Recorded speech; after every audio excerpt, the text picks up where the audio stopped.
संत श्री गजानन महाराज प्रकट दिनानिमित्त श्री जनसेवा प्रतिष्ठान इगतपुरीच्या वतीनं इच्छामणी गणेश मंदिर ते संत गजानन महाराज मंदिर पंपा सरोवर कावनईपर्यंत पदयात्रा संपन्न झाली. यंदाचं 8वं वर्ष होतं. सायंकाळी इच्छामणी गणेश मंदिरात महाप्रसाद वाटप करण्यात आला. या पदयात्रेत महिला पुरुष आबालवृद्धांनी मोठ्या प्रमाणात सहभाग घेऊन श्री गजानन महाराजांचं दर्शन घेतलं.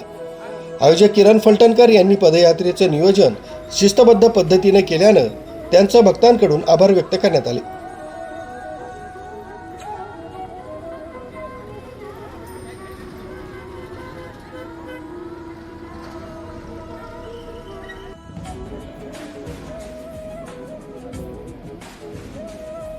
राजू देवळेकर, न्यूज 7 मराठी, इगतपुरी.